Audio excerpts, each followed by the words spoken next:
नमस्कार और ultra 10th में आपका स्वागत है। आज हम केमिस्ट्री का चैप्टर 3 धातुएं और अधातुएं पढ़ने वाले हैं। हम तत्वों की दुनिया में गहराई से उतरेंगे और उन दो बड़े परिवारों के राज खोलेंगे जिनसे हमारी पूरी दुनिया बनी है।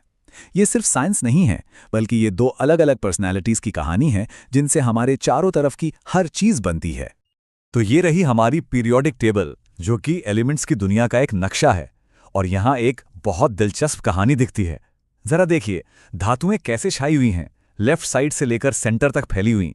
इससे पता चलता है कि दुनिया को बनाने वाले बिल्डिंग ब्लॉक्स में इनकी कितनी अहमियत है। तो आज की चर्चा में हम समझेंगे कि धातुओं और अधातुओं में क्या फर्क है, वे कैसा बर्ताव करते हैं और हम उनकी इन कमाल की शक्तियों का इस्तेमाल कैसे करते हैं जो हमारी जिंदगी पर हर दिन असर डालती हैं। तो इस महान विभाजन के पीछे का राज आखिर है क्या? सच तो ये है कि ये सब एक बहुत ही छोटे से कण पर आकर टिकता है, इलेक्ट्रॉन। इन बाहरी इलेक्ट्रॉनों को ऐसे समझिए जैसे ये किसी तत्व की पर्सनैलिटी तय करते हैं।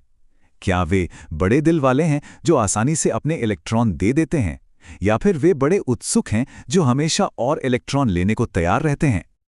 चलिए अब देखते हैं कि इलेक्ट्रॉनों का ये फर्क हमारी असल दुनिया में, जिससे हम देख और छू सकते हैं, कैसे नजर आता है। देखिए, धातुओं में एक तरह की फैमिली जैसी समानता होती है। वे चमकदार होती हैं और उन्हें आसानी से कोई भी आकार दिया जा सकता है। वहीं दूसरी तरफ अधातुएं एकदम उल्टी होती हैं, अक्सर चमकहीन और भंगुर, मतलब चोट लगते ही बिखर जाती हैं। और ये तस्वीर तो एकदम परफेक्ट उदाहरण है।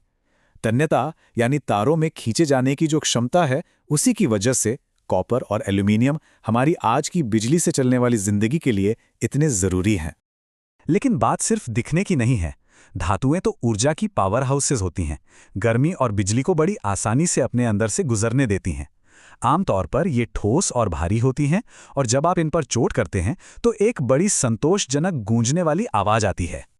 चलिए अब आगे बढ़ते हैं और देखते हैं कि केमिकल रिएक्शंस की दुनिया में क्या होता है जहां ये तत्व एक दूसरे से मिलते हैं। यही इनके केमिकल बिहेवियर का सार है। धातुएं इलेक्ट्रॉन देने वाली होती हैं और अधातुएं इलेक्ट्रॉन लेने वाली होती हैं।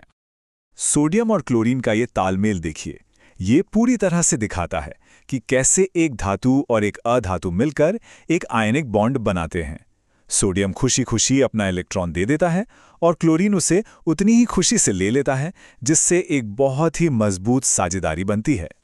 और इससे ना एक बहुत ही दिलचस्प पदानुक्रम, मतलब एक रैंकिंग सिस्टम बन जाता है। जो ज्यादा रिएक्टिव धातुएं होती हैं वो कम रिएक्टिव धातुओं को किसी सॉल्यूशन से बाहर धकेल सकती हैं और उनकी जगह ले लेती हैं। तो सवाल यह है कि हम इन काम की धातुओं को उन चट्टानों से बाहर कैसे निकालते हैं जिनमें वो पाई जाती हैं। बस यहीं पर धातु कर्म यानी मेटलर्जी का विज्ञान काम आता है।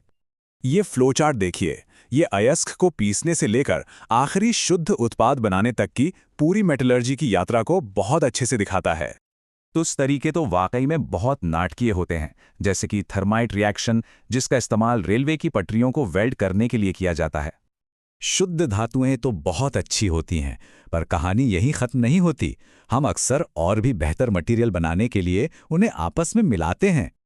धातुओं को आपस में मिलाकर हम पीतल और कांसे जैसी मिश्र धातुएं या अलॉयज बनाते हैं।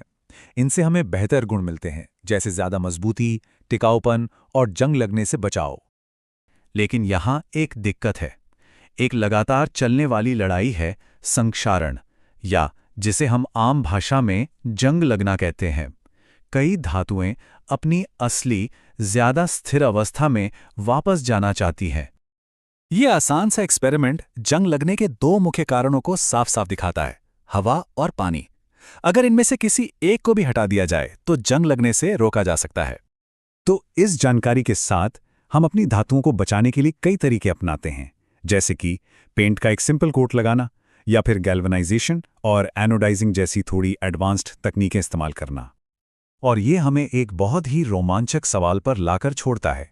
जैसे जैसे हम इन तात्विक परिवारों के राज खोलते जा रहे हैं, क्या हम ऐसी सामग्री बना पाएंगे जो हमेशा हमेशा के लिए चले? अपने भविष्य को बनाने के लिए हम कौन से नए मटेरियल डिजाइन करेंगे? संभावनाएं तो अनंत हैं। देखने के लिए बहुत बहुत धन्यवाद। अगर आपको यह जानकारी अच्छी लगी हो तो इस चैनल को लाइक और सब्सक्राइब करना ना भूलें।